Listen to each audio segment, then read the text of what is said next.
back to the cultural frequency, also known as Vibe Responsibly. And as you can see and hear, I have my melanated marbles with me again, my co-hosts. How you doing, Jax? I am well. How are y'all? I missed y'all. Feel like it's been forever. Oh, I know, right? It do be feeling like it's a long time. Miss you too, It feels sis. like it feels like it's been forever. Yeah.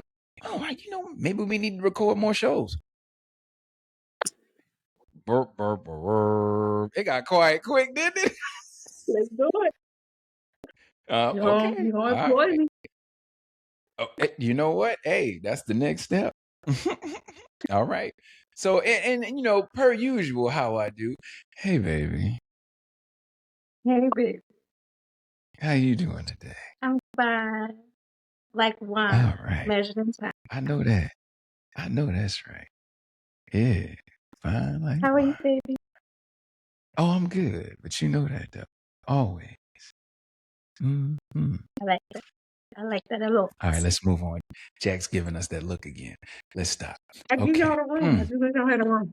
You do, and you do give us the room and the space. I appreciate you. Okay. I normally go into our Patreon and all of that and the engagement, but I want to say something before I do that. I have been reading some stuff about the show Cross that's on Prime, Amazon Prime. And it seems as though there are a number of people that are upset with the show, saying that they want to cancel or culture cancel the show because in this new season, he is messing. He's got a little jungle fever. Let's call it that. He ends up with jungle fever, and the women persuasion don't like that. But let me ask this question: where was this level of cancel culture when it was Olivia Pope messing with that president? Where was it? Y'all wasn't ready to cancel Shonda Rhimes. What's the problem? It was okay when a black woman was messing with the president, the highest office in the world, right? But now that Cross is messing with a detective on his level. That's not okay. Or is it just because it's a black man messing with a white woman and y'all don't like that? Huh? Is it because Olivia Pope humped up and he kind of humping on his level? Which one? I need y'all to calm down. For real. The show Cross is phenomenal. Outside of the storyline, it's a dope show. Please calm down with all that, okay? Stop picking and choosing where you want to cancel things in our culture because it don't fit what you like. Maybe you need you a white president in your life. Is that what it is? You need white presence in your life. You need a hump up.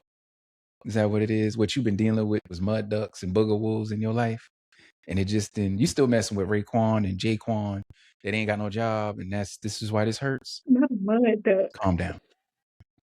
And booger wolf. Let's play. Who was that? We do know that you find yourself with somebody without a job because it happens, right? But calm down. The show is dope. Can't stop doing that. And we always do it to our own. Like, chill out. The show is dope. I've been watching it. It's nice. First season was dope. Second season is leading into. It's a little slow this season, but calm down. Hey, find you somebody you can, have fun with. Anyway, before we actually dive in, I just want to say thank you for all the engagement. Man, listen, let me tell y'all something. I don't know what's been going on lately. I don't know if we're just reaching the people that need to be reached, because this is why we do this. But when I tell you there's so much love, there's so much engagement, there's been messages. I have gotten phone calls about posts. Somebody telling me that it reached them in such a way that they're going to start talking to their father again.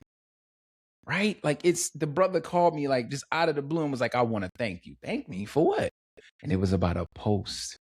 One of the social media posts that went out that just touched him. And I'm just like, man, this is the reason why we do it. So thank you all. And I appreciate you all. Listen to me. In our bios, there is a link to our Patreon page. Please, by all means, click that link. When you see that little box that's shaking like a little small crackhead having problems, it's not sweating or nothing. It's just shaking. Please, by all means, click that link. Find you a place where you want to actually support the page. All we're asking for is $5 a month, and that keeps the mics hot, the vibe strong, and the conversations going on. Please, please, please. And it keeps us moving forward with what we want to do. So that's all we're asking, just $5 a month. And we thank you all for the engagement so far. It's been beautiful. It's been phenomenal. Keep it up because we got more on the way. I promise you we do. Now, with all that being said, whew, this gonna be a good one, y'all. I always say that. This gonna be a good one. My goodness. All right. So they say parenting is hard, but try parenting while Black. Try loving your child so fiercely while knowing the world might not. From a moment they're born, you're not just picking out names. You're thinking about safety. You're thinking about schools. You're thinking about how early is too early to have that conversation. Because the truth is, our kids don't get the luxury of innocence for long. So we overprepare, we overprotect, we overexplain. Not because we're paranoid, but because we're paying attention. We celebrate their brilliance at home while teaching them how to survive outside of it. We tell them they are kings and queens in a world that will test that crown. And that's the fire in Black parenthood. It's love, but it's militant love. It's softness backed by strategy. It's joy wrapped in vigilance. Because we're not just raising children, we're raising resistance. We're raising excellence. We're raising the next generation to thrive in a world that wasn't designed for them to. And that's just not parenting. That's purpose, that's power, that's legacy. So tonight I ask, how do you raise a Black child in a world that seems to determined to hold them back? How do we do that? How do we raise a Black child in a world that seems determined to hold them back? We talk about it seems like a lot of our because it's us, a lot of our stuff seems to kind of circle and intertwine. We are pouring our legacies into these kids. You know, we're prepping them for what outside looks like. Like you said, it came back to me when you said it, names from the jump. Like intentionally, me and my siblings picked names for our children that don't look Black on paper. They don't. You don't know until you see them. Like these are the things that you don't think about until you think about it. We are pouring so much into our children that we literally are prepping them as teens to be for an adult world. Cause you know, now you're not just having that police conversation with young Black boys. You're having that police conversation with young Black boys and Black girls. You know, at one point that was a man conversation. You only had that with your boys. Now it's not like that. You got to prep your daughters just the same way you prep your sons for the world outside. And even though they have their own lanes when it comes to boys being girls, I mean, sometimes I look at it like we got Black Panther parents at home prepping our kids to go outside. Yep.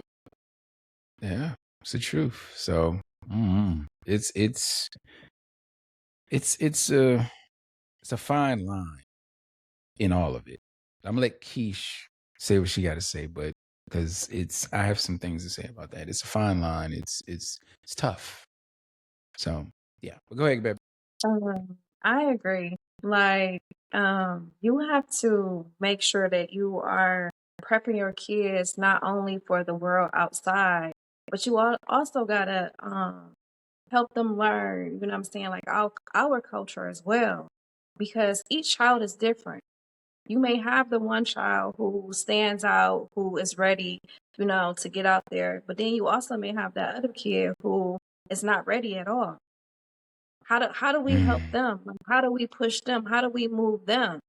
Like, because even giving them the basic information about how to survive outside of the home, it could frighten them because it's so much stuff going on. And then they want to know, why do I have to pretty much teach my kid to battle?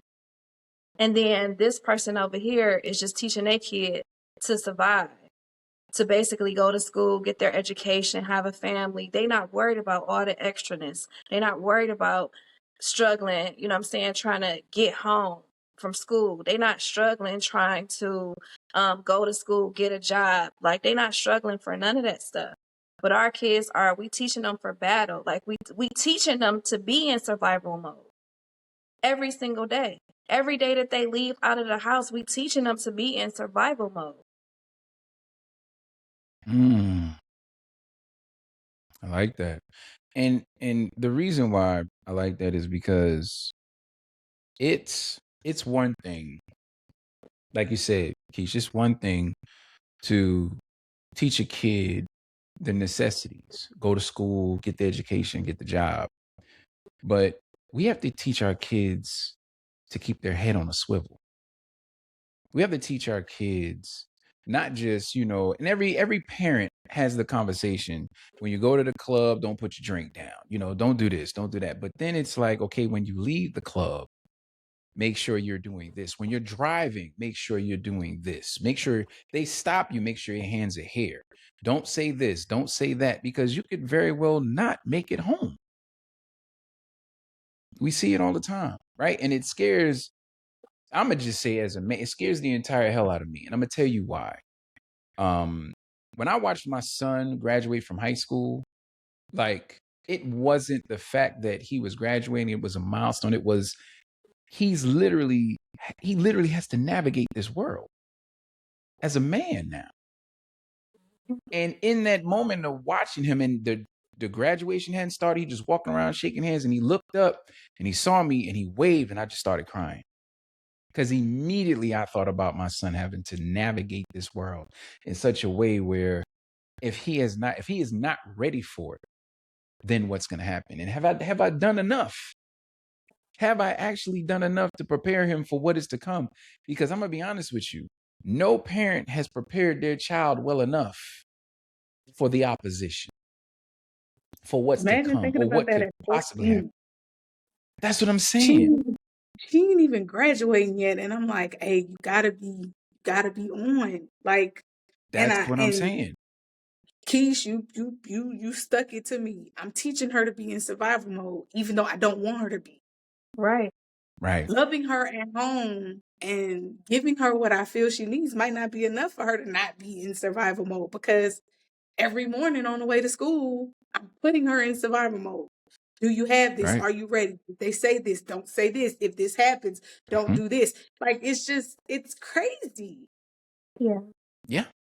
See, we don't normally people don't think about this because it's our norm, right? Right. So it's not oh man, it's not something you have to think about. It's ingrained. So when it's ingrained, it's like, okay, well, because I either experienced it or I know somebody else who experienced it, I have to give it to you in such a way where you can be safe. Now, mind you, think about that. Because the generations change, the generations are different, they think differently. And sometimes with this new generation, some of them think very deeply. So as you're telling them this, every day they're thinking, possibly, what am I going to bounce into today? What am I going to encounter today? How do I need to talk to the teacher, the principal, the bus driver, whoever? How do I navigate this? And then as the years go by, they get so ingrained, they pass it down. These are Yeah. generational curses. Think about how People don't how much realize we that. learn outside of home. How many experiences we experienced. So think about the information that our parents gave us. Then we grew up and then we experienced life. So then now we telling them about our stuff and then plus our parents' stuff on top of that. You know what I'm saying? Mm-hmm. So you are giving them so much information. Then now they're gonna have their grandparents, then plus us, then plus their experiences. Like that's a lot. Like when you think about it, like that's a lot. It's information overload, Yeah. but it's needed. It's Right. I was needed. about to say, the sad part about it is, if you don't give it to them, it's almost like setting them up for failure. I Yeah. don't give you this. You don't have the knowledge. You can't navigate this. And I might not be there with you when it's time for you to navigate it. So while I don't want to stress you out, I also don't want to leave you out in the dark. Yeah. I You can't can't leave leave you it up to unprepared. Like I tell my daughter, yeah, I'm preparing you for life outside of this. This is the school yeah, of life. I'm giving you what you need to walk outside. Yeah. And these kids nowadays, they live in a whole different bubble where I think it's mm, more of them that believe that it won't happen to them than the ones that believe that it could possibly happen.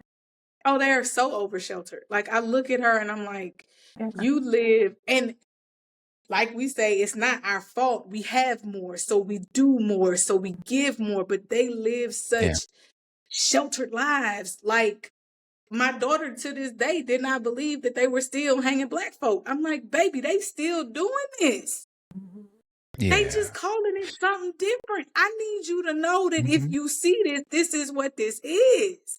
This didn't stop.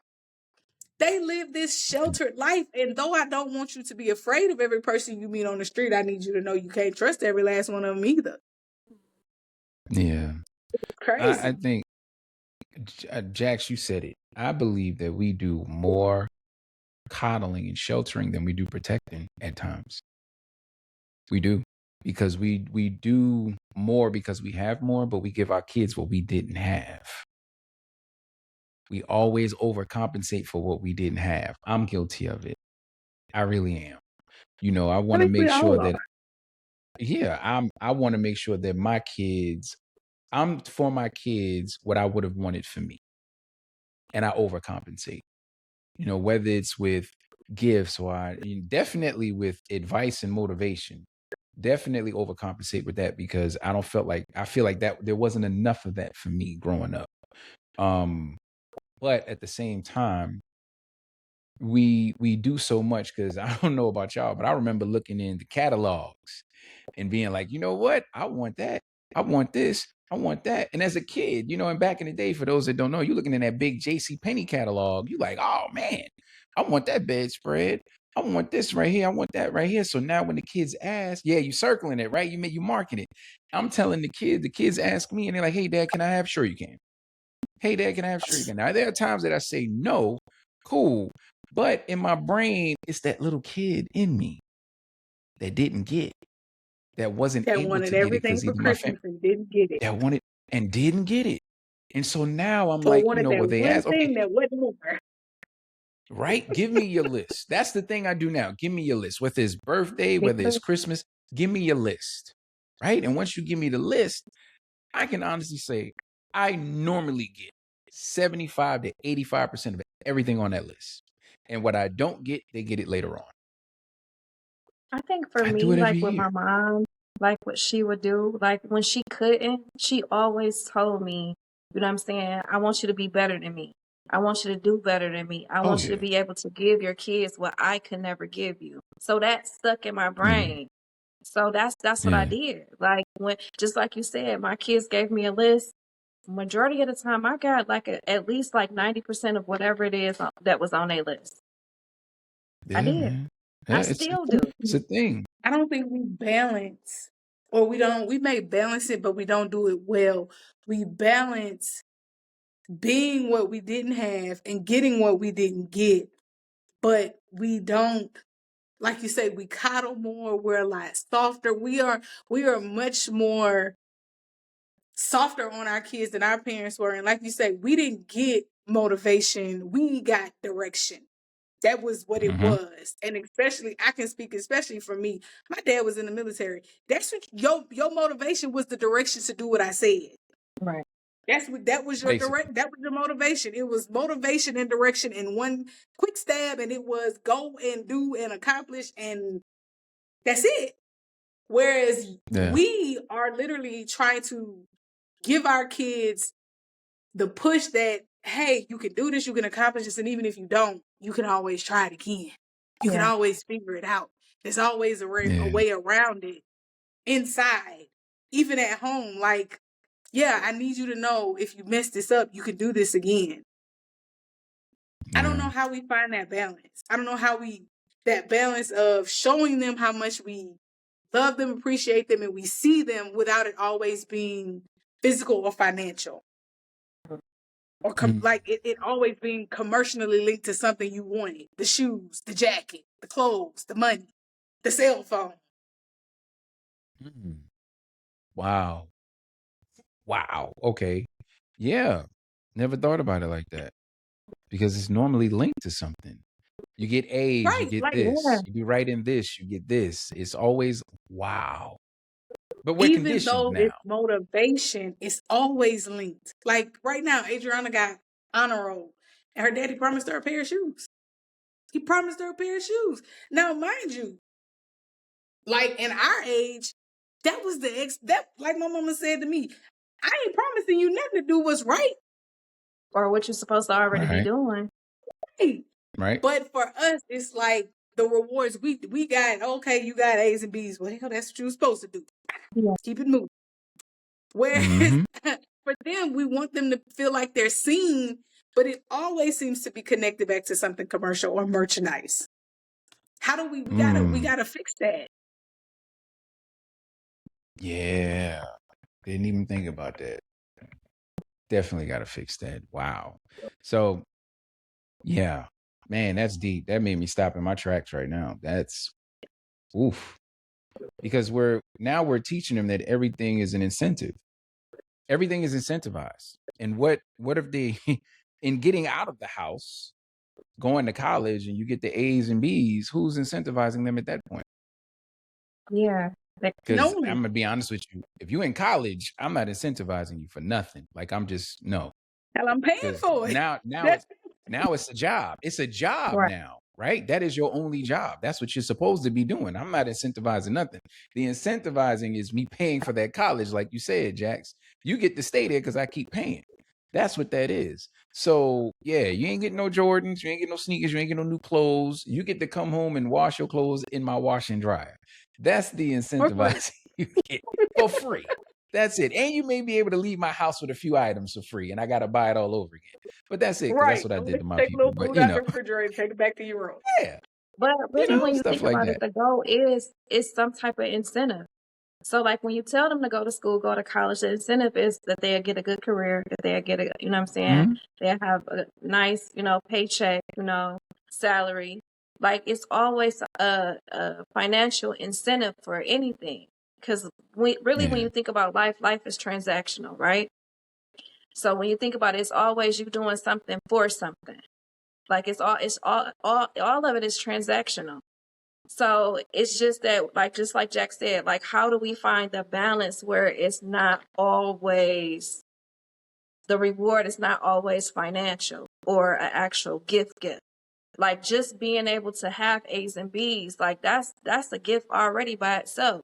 Just because of the knowledge that you hold to even be able to be on the honor roll. Like that's a gift already.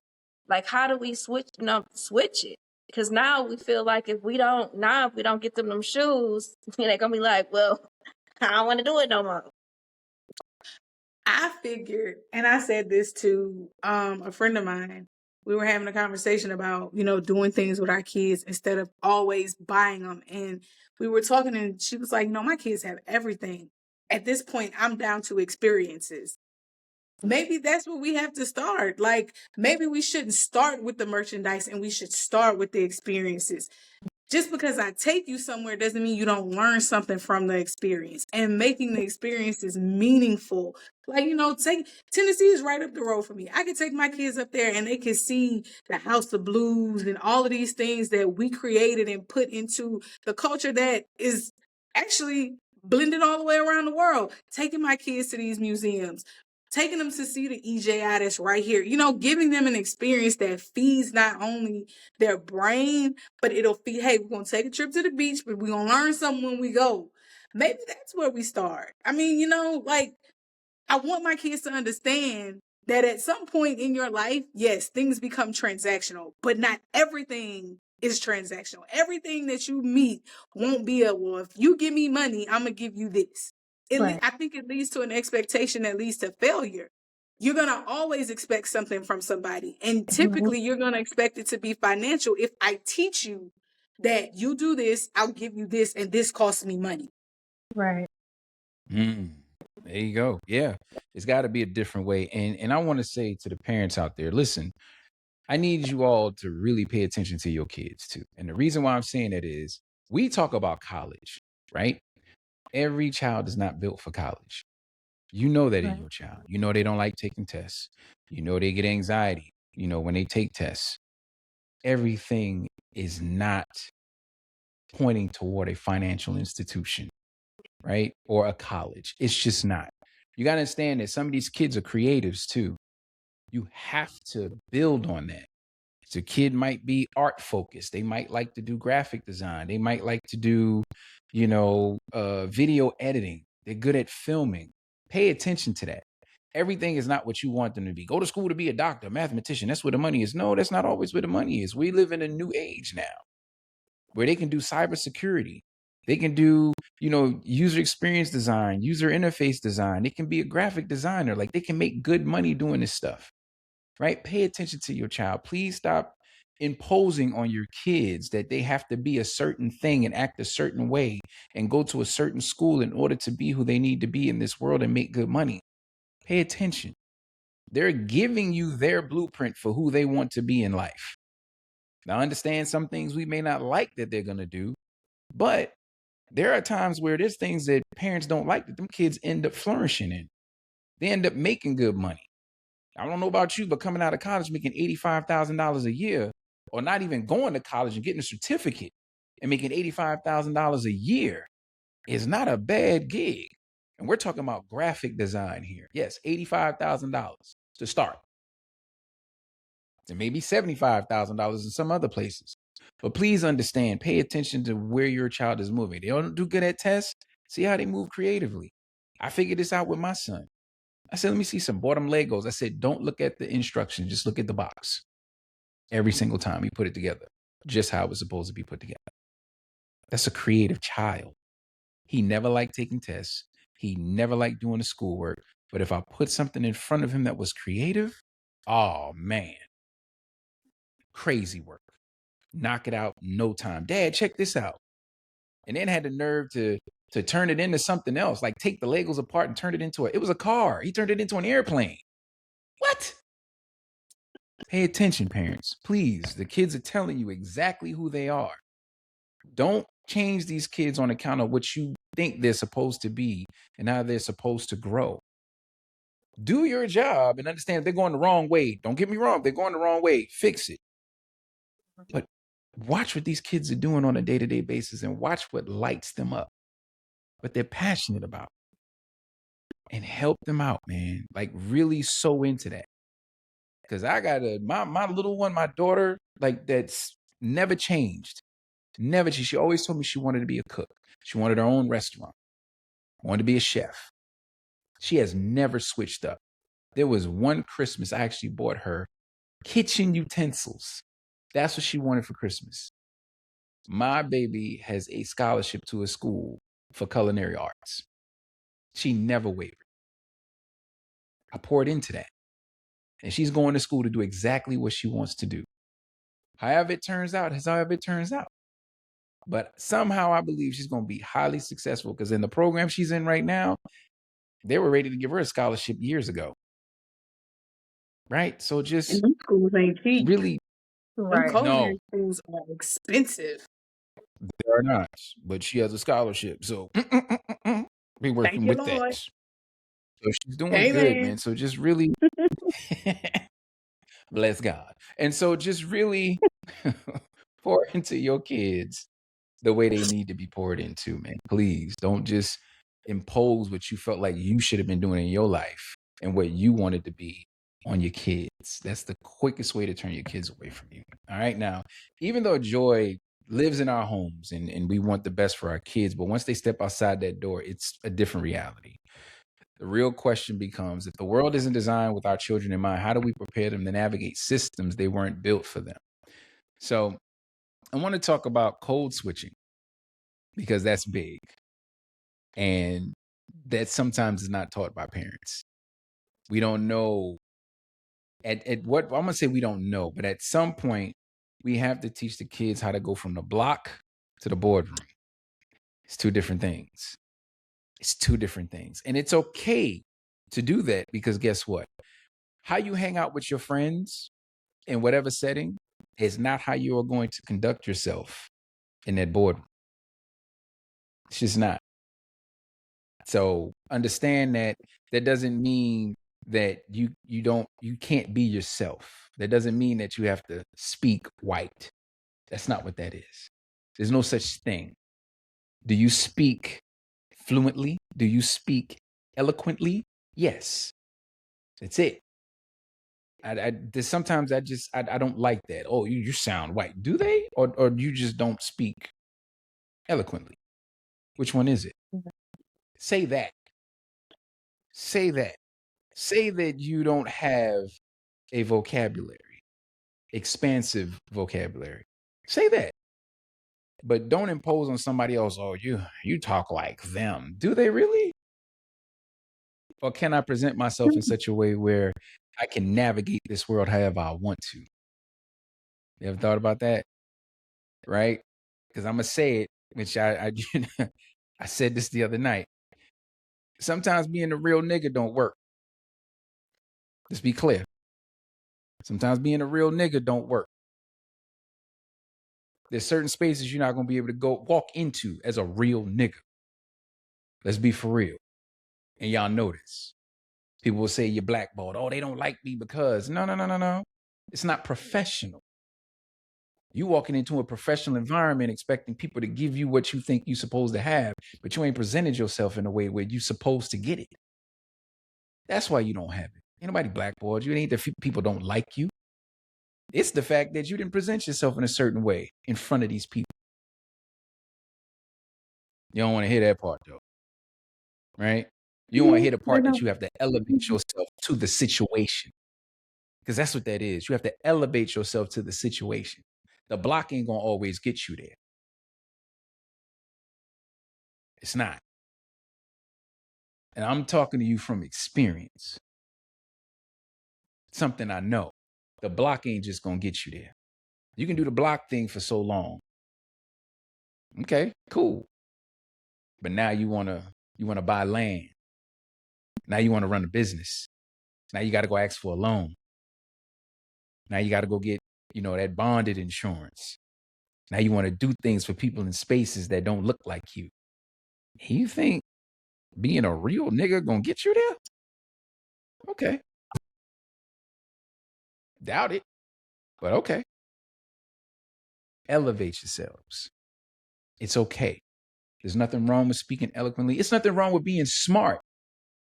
Let me say that. There is absolutely nothing wrong with being intelligent. Stop allowing your friends to make you feel like you doing something stupid because you intelligent. Stop dumbing yourself down. Stop dimming your light because other people out there can't stand it. Be intelligent. Be a nerd. Say it again. Be a nerd. Because they used to tell me in high school, oh man, you the only nerd I know that can play ball like that. Okay, cool. I'll be that. But the only reason I'm a nerd is because I'm getting A's and B's. While you over there about to get bounced off the basketball team because you working with a strong D-. Ain't got nothing to do with me. Nothing. And do I know how to conduct myself on the block and in the boardroom? I sure do. I sure do. And proud of it. Right? Because I get down and dirty with you on the block any day. In that boardroom, oh yeah, I'm in there. I'm talking that talk. Because I want that. Because their money is nice. And no, that's not a sellout situation. Because I'm never, ever, ever selling out. That's not happening. Because ain't nobody going to give me a certain amount of money just to sell my soul. That's not happening. We're not doing that. And I'm not going to shuck and jive for nobody. I'm not going to be out here looking crazy. No. Am I going to do it my way? Yes. But stop allowing people to make you feel like being intelligent is a dumb thing to do. Stop. Please stop that. All my kids out there, parents, if you see this, show this to your kids. Stop allowing people to make you feel like being intelligent is a bad thing. It's not. Knowledge is power. By all means, in every space, knowledge is power. Right? So how do y'all feel about the code switching? Because a lot of people don't agree with it. They really don't. They feel like kids shouldn't have to do it. They feel like people shouldn't have to do it. So how do y'all feel about it? I feel like if the people that have a problem with it is the people that don't have nothing going for themselves. If I got a problem Mm, with you wanting more and wanting better for yourself, that's the issue already in itself. Like, let's start there. I feel like there is a time and a place for everything, right? So when you are going to these places, these banks and these meetings, and like you cannot be in there being extra, as I say. You can't be in there being extra and then get mad when they decline you or they say no or don't even take a meeting with you because you don't know how to conduct yourself in a proper manner because you're so worried about what Doughboy gonna say. Doughboy ain't even came off the block. He ain't ever even been on a plane, but you worried about what he gonna say. Like that makes no sense at all. You worried about getting A's and B's in school because you worried if your homeboy gonna say something. Meanwhile, he ain't even past 8th grade. mm. Whoa. I don't even see it as code switching. I'm like, Keish, there's a time and a place for everything. And I've been taught that since I was a kid. Like my mama has always, my parents equally taught me. It's a time and a place for everything, and it's a way to say everything. So if you are presenting yourself authentically, I teach my kids to speak proper English. Yeah, you might speak slang with your friends, specifically with my oldest, because you get in the habit. I'm like, don't talk like that. Like, yeah, it's cool to have friends, but y'all, the habit forms so fast. You don't know how to turn that off to show that you actually have a proper education, that somebody is actually teaching you diction at home. You're not just getting this at school, and then you go to school and you show them what you getting at school ain't what you getting at home. Like, Mm, no, you got to present yourself authentically all the time. Who you are is who you are. Mm-hmm. I'm like you. I hate it when people say, like, my kids, they refer to me like, your kids talk so proper. No, my kids speak proper English. My They kids are not enunciate. proper. My kids don't speak white. They speak proper English because that's what I'm teaching them. So when they go outside, they're not talking like Billy on the block because that's what they've been. They're speaking like people speak to them. You ain't got a code switch if you. Now get it. facts. You gotta know when to be cool in the gang over there, and when to be, hey, I am who I am, and I'm dressed for the nines, and I'm coming to get this money, or I'm coming to get this loan, or I'm going to go get this job. Like, you got to be able to separate that. And I Yeah. guess Yeah. maybe our parents did teach us code switching, because my first job interview, my mom ain't let me go in there any kind of way. Mm-mm. You gonna comb your hair, you gonna put Yeah. on decent clothes, and you gonna go talk to them people like you being raised. Like you got some sense. Right.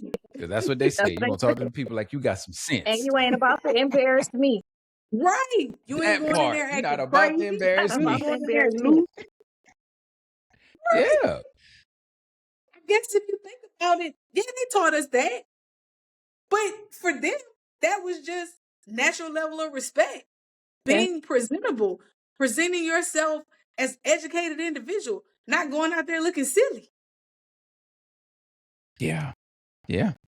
Facts. I agree with both of you, honestly. And I think we just put a label on it because our parents was teaching us that this entire time.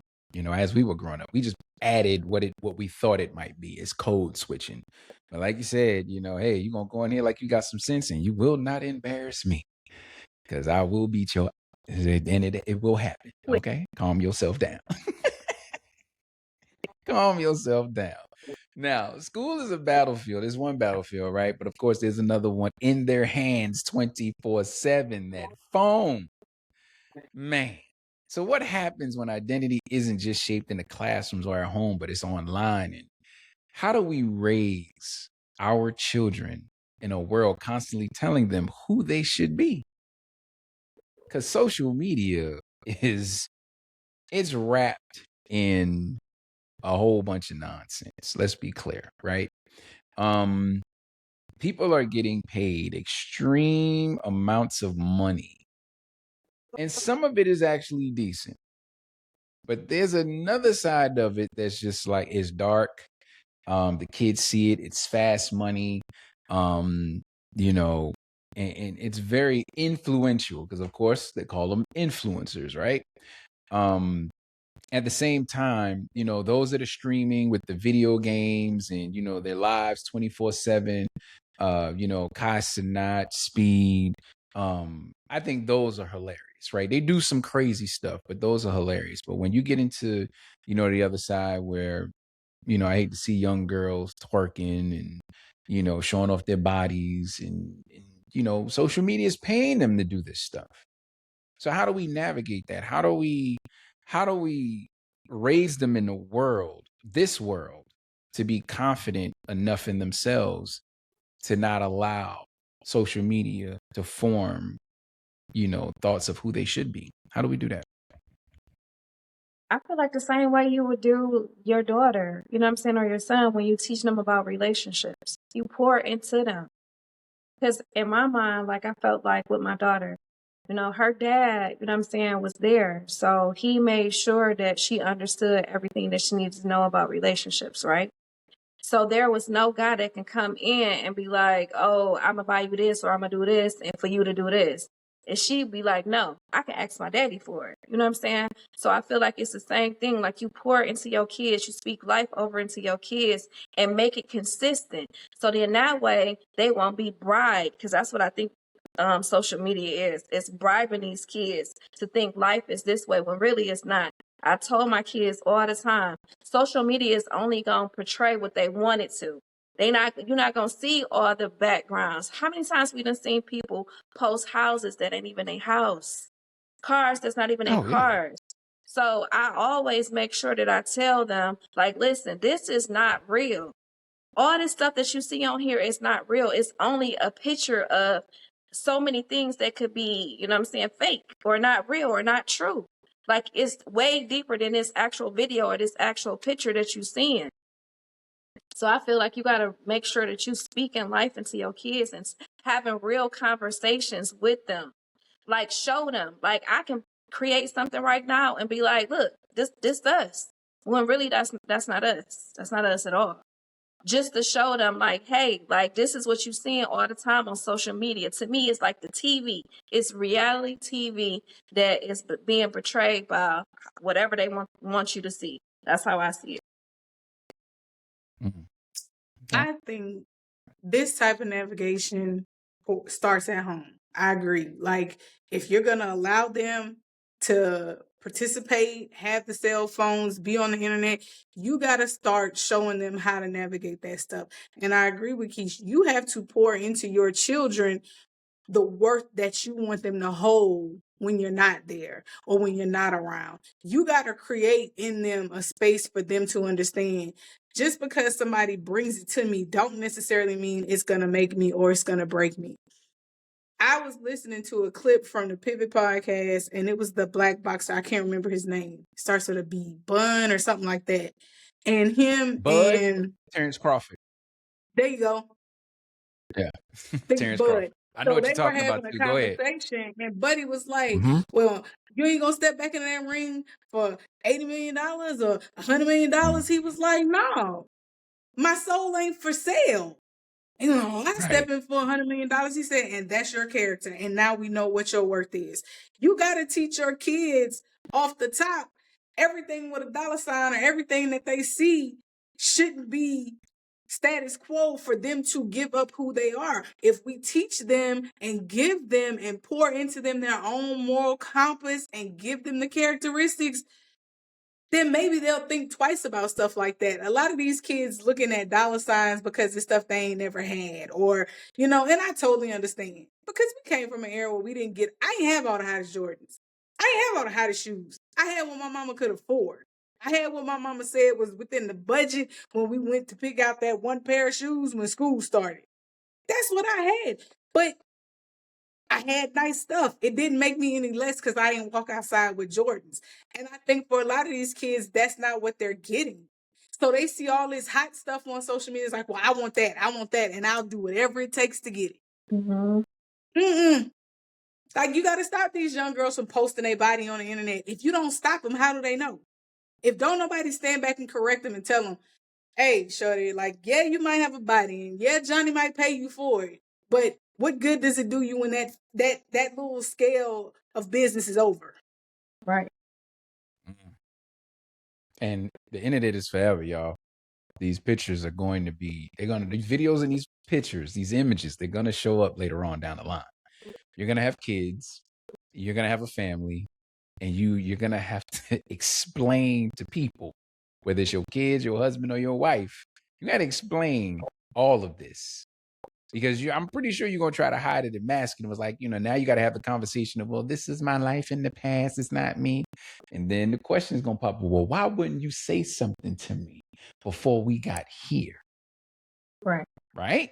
So you got to understand now. So if that is you and you are watching, please by all means have that conversation in the beginning so you don't have to deal with it in the end. So, don't just don't show up as your representative. Show up uniquely you. Be genuine. Say something about it. Now, I'm not going to rehash what the lady said because the Melanated Marvels did the dang on thing in saying what they would do with social media. What I will add to that is young men and young women. There is a such thing out there that's called cyberbullying. Let me explain something to you.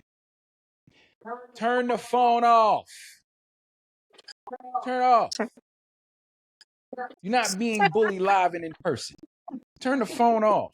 Stop reading the comments. Please. You see, It's that bullying back in the dopamine day dose. was live and in person. You got to walk out your house and fight every day. Every day. You fighting for your life Every day. on a screen, on a keyboard. What? And you crying over it. Listen to me. Turn the phone off. And secondly, stop allowing people to piss you off and make you sad and make you feel bad about yourself on the phone that your mama and your daddy pay for. How is somebody People stressing you you don't out even on know. something that people don't even know? And on something that you Never on seen something that before. you No. on something that you partially own. Why? Why would you allow that? Stop. Turn the phone off. Throw it in the corner for 4 or 5 days. Leave it alone. Only look at, and if you're not going to turn the phone off, only look at the things that you need to look at. The text messages, the phone calls. Mom and Stop looking at daddy. stop looking at the comments. In fact, if your friends are literally sending you text messages, you seen what they said about you? Put that friend on mute for a little while. Exactly. Because all they want to do is just get you into watching this thing. Put the phone down, man. It's that easy. Because I'm going to be honest with you, it's a lot of us out there that had to deal with bullying in real life. You can't put an ass whooping down. It's out there. It's waiting on you. That part. You can't put that down. This is physical we talking about at this point. Put the phone down, man. And I'm saying that with all the love in the world. Put the phone down. Put certain things on mute. Take a break. Fast from social media for however long you need to. Let the moment pass. Come back to it like it never bothered you. That's how you piss them off. Come back to it like it never bothered you. Post something happy. Post because you didn't fasted. You ain't, oh, they must not say nothing because it must be for real. Don't even worry about all that. Them people don't know you. They get snapshots of you, what you post on social media. That's all they get. They don't know your real life. Put the whole social media on mute. Don't even look at it.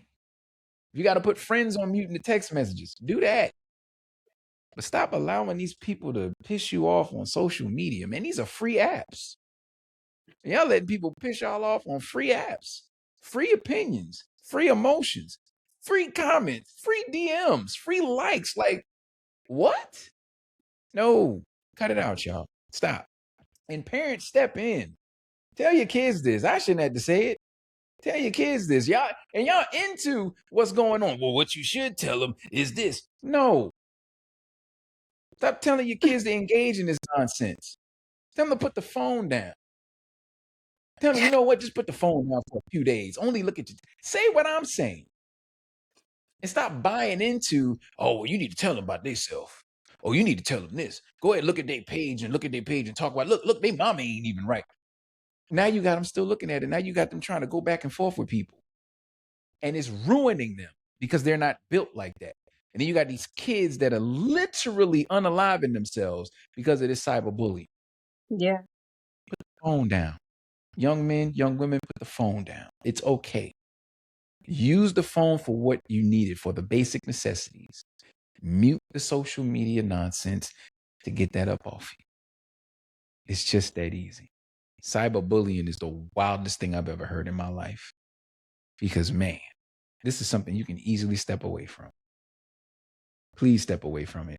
Because I don't want to hear anything else about a child unaliving themselves because of cyberbullying. It's the wildest thing to me, man. Is it happening? Yes. And I'm sorry for everybody it has happened to.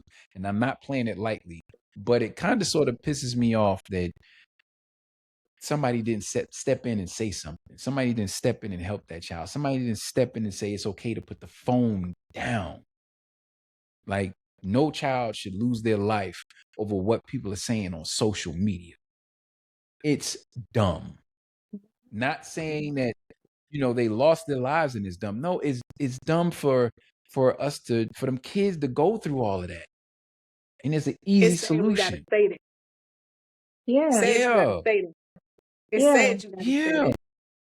It's sad because it's sad you have to say it, and it's sad that it's happening. Get in front of this, man. Like, I don't want to hear about it again. And it's sad that it could happen again. But nobody wants to lose their child, especially to something like this. Yeah, especially for something So, that could be prevented. You don't even have to be. yeah. No. So let's get in front of this, parents and young men and women. Let's really get in front of this and put the phones down, man. Seriously. If the internet is shaping how these kids are seeing themselves, then of course the mental and emotional strength isn't optional, right? They have to have that. So are we teaching our kids how to process what they're feeling? Or, like we said earlier, are we just teaching them how to survive it?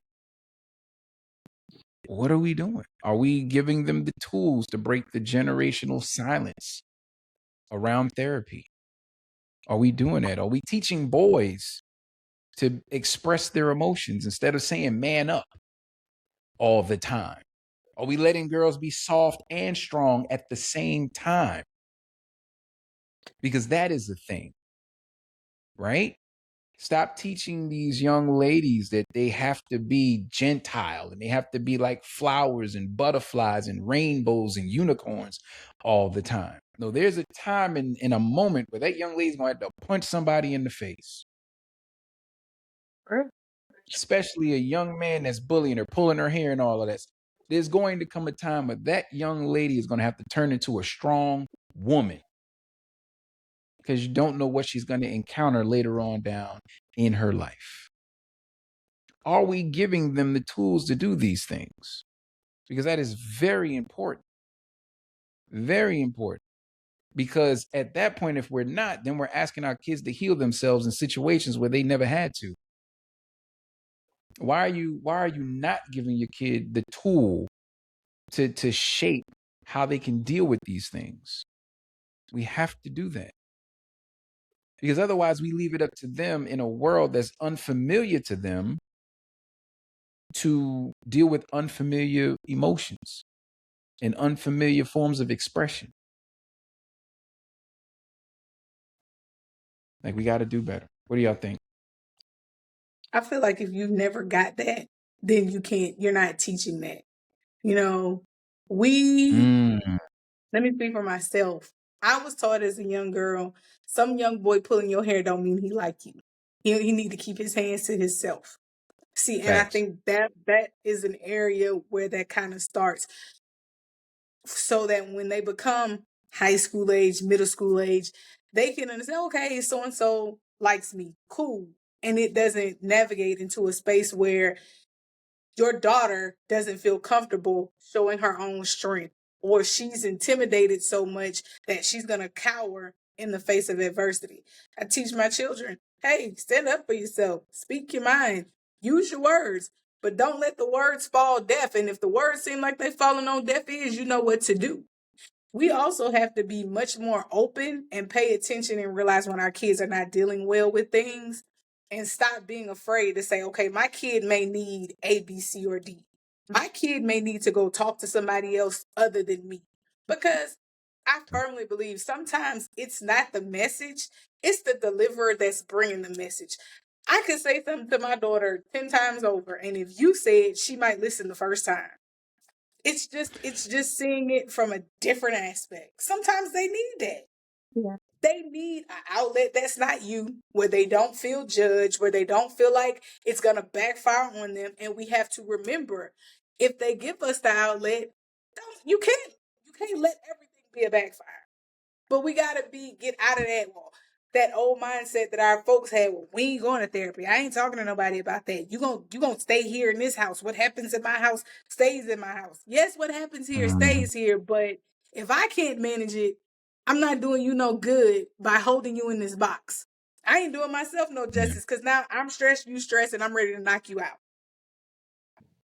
You ain't lying. Ooh, Lord. Mm. Keep your hands off them babies. Bless God. What you got, Keith? Um, I think everybody should, parents should look at it like this. You may have been a parent before, but you've never been a parent to this child before. So I feel like that each child is a new chance at parenting, right? So just because this Mm, worked with this child, that does not mean that this may work with another child. So I feel like you need to be able to go in with a clean slate. Yes, you're gonna bring some stuff, but not everything. Because all kids are not created equal. I don't care what nobody say, how they say it, when they say it. They can say have the same mama and daddy, but they all individual, they all different kids. I do believe that you wholeheartedly need to be okay. Just because your child does not want to talk to you, they go through a phase. It's okay for them to talk to somebody else. Like, that's the best thing, for them to actually talk and not hold it in. Them going to somebody else and, talking to them, and you got to be okay with it. That does not mean that you're a bad parent. That does not mean that your child does not love you. That just means that they're not in a space at that time, at that point in time, to give you or talk to you or, explain whatever it is that they need. And it's okay. Now, what I will say is, to be cautious on the person that they are talking to, because you don't want that person, giving them wrong information or making them turn against you. So if they are talking to somebody that you would even talk to, like, it's okay.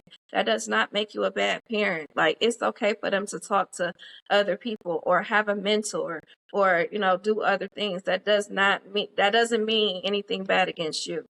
Because I know sometimes some parents be like, oh, well, if you're not going to talk to me, you're not going to talk to nobody else. That's not okay. Like, that's not okay. I've heard a mm. parent say that, actually come out of their mouth and say, my kid not about to talk to nobody else. My business is my business. Whatever goes on here, stay here. And it's between us. You don't want to talk to me, then you ain't going to talk to nobody. I've But that's created that's a guilt. village for my teenager. That's crazy. I Yeah. created a village That's for guilt. her with a like-minded individual who tells me all the time, if it's something you need to know, I'm bringing it back to you. Yeah. But I'm gonna let them get whatever they got to get off their chest. You rather your child Yeah. suffer in silence than help them. Right. Yeah. So I'm gonna just say, and it may not be the case in every situation, but that sounds like the parent is hiding something. Something's going on in the Right. house. Something's going on in the house for you to say you're not going to talk about nothing and our business is our business. Wait, well, if that kid get to talking to somebody at the school and DPS show up, that's your fault.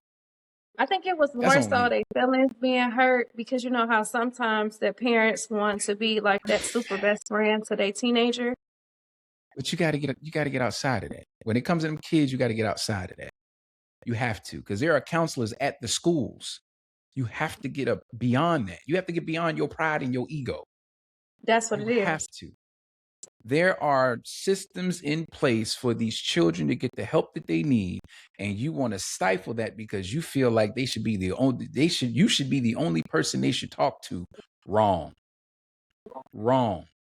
There are counselors at school for a reason. Your child could be going through some form of PTSD and you will never know it.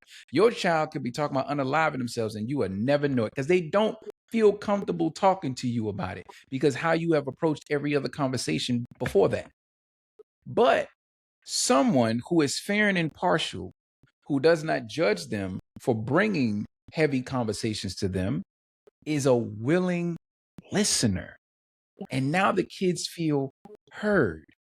Now, understand if it's something that is life threatening or not just to your child, but some other person's child, then you will be informed. And when you are informed of that, tread lightly.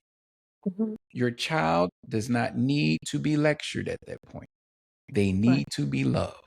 And They supported. need a hug. They need a kiss. They need to feel supported. Mhm. They need to know that you have them in all spaces. Right. They need to know that they feel safe speaking to you. They need to know that they can come to you after that with anything. And then the cards face up on the table type of conversations need to start taking place after that. You need to let that child speak freely. You need to let that child say, I didn't feel like coming to you because of XYZ. Because you did this, I didn't like this. And when you get all of this information, it's information. It's what it is. It's information for you to take and revamp how you have been parenting this child, how you've been talking to this child. It's not a time to get defensive. It's not a time to say, well, you ain't never said that to me before. Why you? That's not the time. Now you done sent the child back into a recluse moment. And it's not what you want. Now you have the child talking to the counselor more. And now the counselor wants you to come in because they want to see what's the problem at home. Mhm.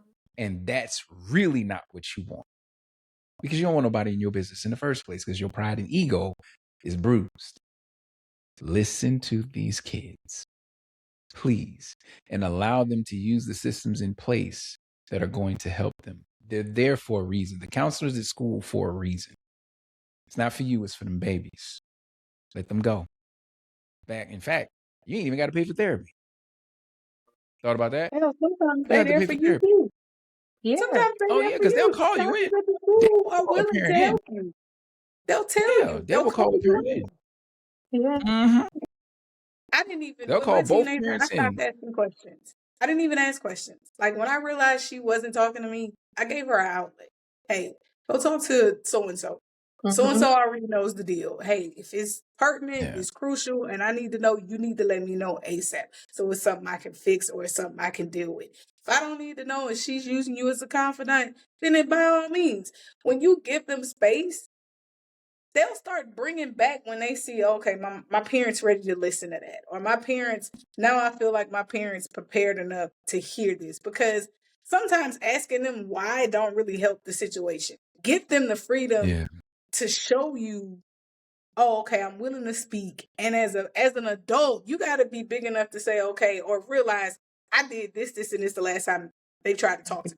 I'm not gonna do that this time. I'm gonna actually just listen. Give them space to feel heard.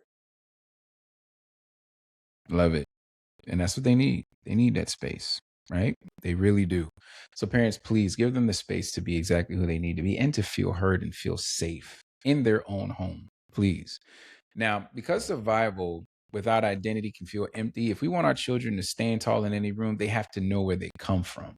So, how do we plant pride so deep that no system can uproot it? And how do we make sure our kids see their blackness as power and not a problem? How do we make sure our kids see their blackness as a power and not a problem? I think we touched Where on do that when we we? talked about, oh, my bad. No, go ahead, Jax. Go ahead, I go think ahead. we touched on something like that when we were talking about like our music culture. Like if we don't expose them, how do they ever know about this stuff that we learn? Like if you never give it to them, how do they hold it? If you never give them or tell them about these people who did these things and then show them this is what life looks like when you are authentically yourself. Like we gotta feed them the stuff that we want them to have. We gotta show them that it's all right to be Black 365 and that who Come you on. are when you show up outside, even though them people across the street may try to chastise you and tell you you're not enough. You are. You gotta feed them. The same way we feed them Mm, food to keep them healthy, we gotta feed them the culture to keep it growing in them. What you don't give them won't ever reproduce and it won't ever grow. mm. Love it. I I like I that. What you definitely got, Keith? I definitely agree with that. 1,000 Mm, percent. Let me tell you why. So I know they give this man a hard time, but it's always a lesson in everything that he does. Tyler Perry. He just did a movie called Road Trip, right? I watched it. So even though it was hilarious, like it made me think. So I thought about like how the kid was, he really didn't know. Like he didn't understand, like he didn't know where he came from. Like you said, like your daughter didn't even know that people are still getting hung to this day. Like, I feel like it's a lot of kids that's like that. Like, they didn't know about Emmett Till. Like, they didn't know about all these different places and stuff that happened in the past. So, I actually, you know what I'm saying, took a lot away from the movie. Like, even for me, like, I feel like I need to make sure that my kids know more of their history, more of where they came from, and actually not just, oh, it's like a little book report, but really know it, you know, like in detail about it. So then that way they can carry it on to their kids. I feel like since they're not teaching it in the school anymore, so that means that we have to teach them, right? And then in order for it to carry on, that means that the information that we give our kids, that they're going to carry on to their kids and they're going to carry on to their kids. So I really feel like it's important. It's important. It's important. It's important for us to continue on the legacy that our ancestors started. love it. Ooh. I don't think I gotta say too much. I think they did it. That's the show, y'all. Y'all have a good night. No. Um I will say that for I will say 2 out of 4 of my children definitely I have to do more as far as the culture is concerned. My 2 oldest, yeah, definitely my oldest, I call her my little Angela Davis. That's my baby. You hear me? Not to say that all of them ain't my babies. 'Cause I love them all the same. But when talking about culture, my oldest got it. Like, and I feed all of them in the same way. You know, they get a certain age, I feed them certain things, and there's age specific things I feel like that you can give your children. Um, but those last 2 girls, I'm definitely gonna work on them a little bit more because there are, even in the last show when we talked about, the different inventions and the names that they definitely do not mention in the books and in school, it's the same names. I do my best in giving my kids the names of those people in our ancestry that have been very instrumental in everything that's going on in this world, because I also teach them that Black history isn't just Black history, it's American history. It's what it is. There are things that we have created, there are things that we have done that if we had not done them or created them, we wouldn't be where we are right now. I wouldn't be able to record this podcast. I wouldn't be able to get on social media. I wouldn't be able to use the GPS system. I wouldn't be able to use a calculator. I wouldn't be able to open my door with a doorknob. I wouldn't be able to turn on a light. I wouldn't be able to stop at a stop sign. There are things that we have contributed to this American history that they can't deny us on, right? Did they steal it from us? Cool. All right, but you can't take away who did it. And so I do my best in giving them the names and the outlets and the things that are not normally talked about to ensure that they have more than what is being taught in school. Because if you only have what they give you in school, that's all they want you to have. You have to understand that our history is whitewashed in schools. It is. It's not a full history. It's what they want to give you. They celebrate what you're going to see on TV during Black History Month. No, give them all. And if they're on social media, there have been so many people, and I haven't seen this in years before. There have been so many people posting about all of these great Black inventors, great scientists. I mean, it's a plethora of pages that are doing this year. And it's so beautiful. It is amazing to me.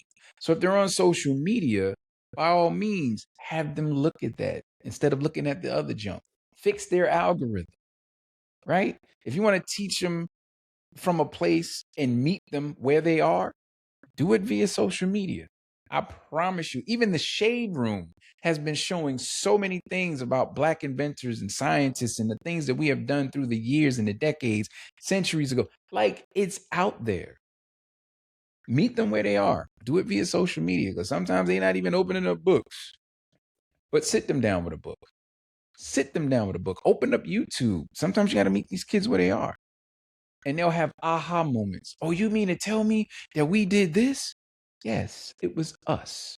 Because they are led to believe that this stuff happened by someone of now. No, we have these things because it developed from what it was to now. It's been, there's an evolution of things. But there are so many things that we created that we don't even know about. So do the proper justice to your kids, man, and give them what they need as far as our culture is concerned. Please don't allow it to just be the school teaching them and giving them bits and pieces of who we are. Because we're much bigger than what's being taught in these schools. We're much bigger than what's being shown on TV. We're much bigger than just the casual conversation about our history. Give them the culture. They deserve that. They earned it as Black children. The moment they were born, they earned that right to know who we are, what we've done, and what we're doing, and what they can accomplish because of what was done in the past. You owe that to them. Give them that. Okay? Lastly, if our history remembers this generation of parents, will it say we raise our children in fear or that we raise them in power? Which one is it? Did we raise them in power or did we raise them in fear? Or is it a little bit of both? Because I think we've said that. It's a little bit of both. We give them what they need, but we're also like, okay, you got to do this way. We raise our kids, in a sense, with a little bit of fear. And I'm not talking for you all. I never talk for my co-hosts. I never do that. But I will say they will be in agreement when they say when these kids leave these houses, there's a bit of fear, especially these boys. Is my baby coming back whole? Is my baby coming back? Did he or she make all the right decisions to make it back home? Did he or she make all the right decisions to ensure that they won't land in somebody's jail for something stupid? Did they? There's a moment of fear every time our kids leave the houses. We're not afforded the luxury to be like, yeah, they're definitely coming home. They're just going to do this. Through no fault of their own, our babies could not make it back home. It is a thing. It is a thing. Normally on the show, I say, well, how can we change that? I'm going to be honest in saying I don't see the change. In order for the change to happen in that, racial injustice has to come to a full halt. It's facts. It's just facts. Right? My kids are in a different state. And when I tell you, it bothers me on a daily basis when I hear them say they're going to do something. Daily basis. Babies is going to football games. They're at the age. Babies is going out to hang out with their friends. They're at their age. Traveling 2 hours to go see someone. It bothers me. Hey, send me your location. Let me know you made it. Hey, let me know when you make it back home. Because that's all I got. It's scary. It is. And so, like I say, I don't speak for my co-hosts. I will let them say what they need to say. But for me, I know that there's a level of fear that I have, especially having a young Black man.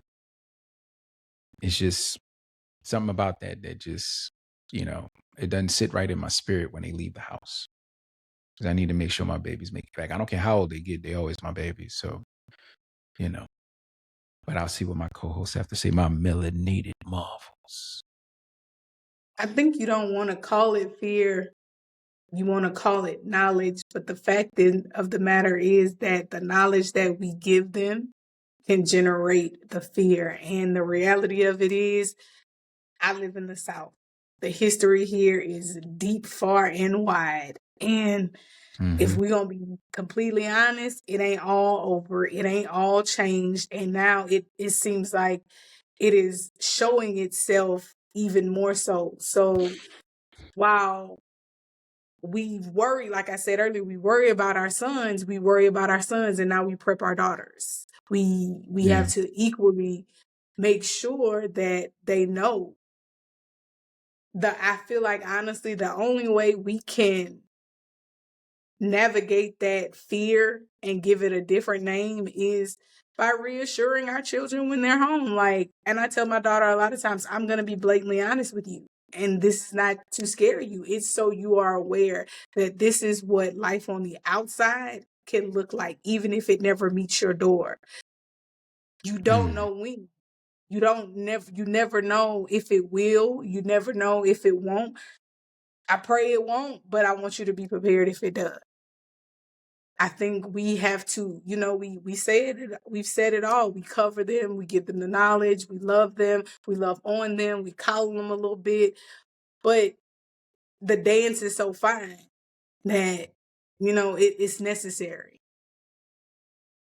Yeah. What you got, Kish? I think it's a little bit of both. It's mostly, in Detroit, like, not only do you have to worry about, your kids making it home safely, but you also got to worry about them at home. It's so many things that can happen, so many things. And by me having friends who lost their kids, one to, being murdered and one to something medical, like, I hover over them. I find myself hovering over them. Because it is a possibility that they can leave and not come back home. Like, you can say, oh, yes, I talked to them, so I'm blue in the face. You could say, like, I've done all the things, but all you can do is pray and make sure that they make the right decisions and that they do keep their head on the swivel. Because, like, we're not there with them. Like, we can't coach them and say, oh, move here, go here, pay attention to this. Like, we just got to know that, we did our best and that they make it home. Wise words have never been spoken more, if I might say so myself. So, yeah, I agree with you, ladies. 1,000%. I honestly do. And so we have reached that portion of the show of I heard my pastor say. So I heard my pastor say, oh, we're doing that. All right, Michael. My bad. I didn't know we were there. All right. Yeah. Well, we are. Rocks today. Okay. Okay. Get it all out the way. All right. So I heard my pastor say, an exit removes you while a strategy will transform you. God is saying, why would I remove you from something I could develop you in? Ladies and gentlemen, I just want to say this. We all know life is life, and we know that in any capacity, life is life. I need you to understand that there are times in this life where God is doing some pruning. God is doing some moving in your favor. You have to understand that God wants to know that you really want it. There are going to be times where you're going to question everything. Why me? Why is it going this way? I've been doing everything. I've been praying. You have to understand that you're going somewhere. There's an elevation happening soon. And you all know what I'm talking about. It always seems like every time something's going wrong, all of a sudden on the other side of that, it starts getting better. Gets clear, all this joy, all this happiness. And then all of a sudden you're like, oh, okay, I see why it happened. That's what this is. He's not going to take you out of something that he can develop you in. He's turning you into the person you're supposed to be for the blessings that are on the way. the favor beyond all understanding that's on the way, the breakthrough that's on the way. I pray all the time that, that storefront in heaven with my name on it, that's got all my blessings stored up. Hey, open that door wide today, God. Pour everything down that's meant for me. Every blessing that's meant for me, even the stuff in the back that you've been holding on to because I haven't been developed into the person I need to be. If I'm that person today, give it to me. Give it a moment. Pray for patience. Pray for resiliency. Pray for perseverance. It's on the way. Does it feel good? No, I know it doesn't. But I promise you it will get better. Stay faithful, stay fruitful, stay focused in spite of.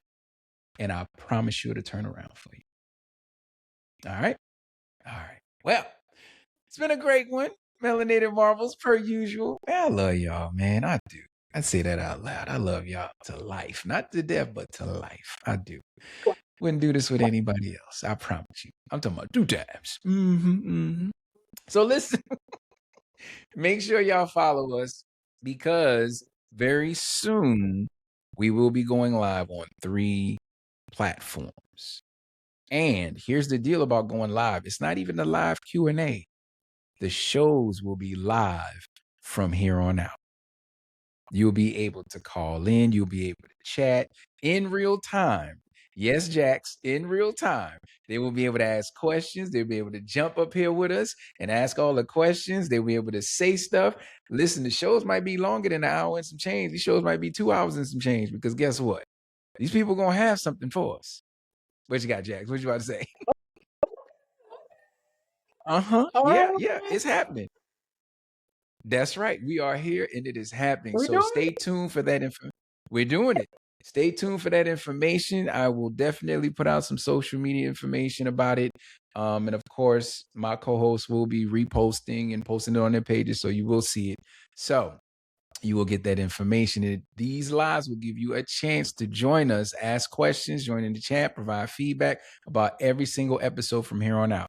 So make sure you give us a follow and join the live because it gets deep, it gets real, it gets silly, and it gets goofy. It will. I promise you it will. But real quick, after you hit that follow button, we got one small favor. If you've been vibing with us and you know the show is hitting you in places where you know it needs to be hit and you've been reached the way you needed to be reached, please drop that $5 subscription. Go to the link in our bios. Click the Patreon link. It's shaking like a little crackhead, like I said. All right. Click that. You'll see the tiers. Now, with those tiers, all we're asking for is a $5 monthly subscription. But in those tiers, you are able to, whatever one you pick, you're able to give insight for episodes. You're able to give us topics. You're even able to get merch on a quarterly basis. I don't know who don't want a t-shirt or hoodie or something 4 times a year for free with your subscription. But check it out. Decide what you want to do. All we're asking for is the $5 monthly subscription. It keeps the lights on, the mics hot, the vibes flowing. So set it, forget it, and you'll be a part of what keeps this whole vibe a vibe. You can subscribe also through the link in our bios, Instagram and TikTok. Mine is GL_Richardson. Kish, what's yours? Mine is on TikTok and Instagram. It's 313_Kish. At this point, y'all should already know how to spell Kish. I shouldn't have to spell it. Thank you. That was very aggressive, not assertive. Okay, Jax, what you got? Everywhere. Instagram, TikTok, you can find me. DopeQueen_786. All right. Now you can find them and myself and also in the description on our YouTube page at Vibe Responsibly Podcast. And hey, if now is not the time, we overstand. Just keep listening, keep sharing, keep engaging, keep spreading the vibe because guess what? Our new motto is you will not be out here vibing alone. So share the vibes and help us to keep spreading all this love. And listen, we don't know you, but we love you like we do. We out! I thought Jax was going to do it. She didn't. Bing, bing, bing. Coming in hot.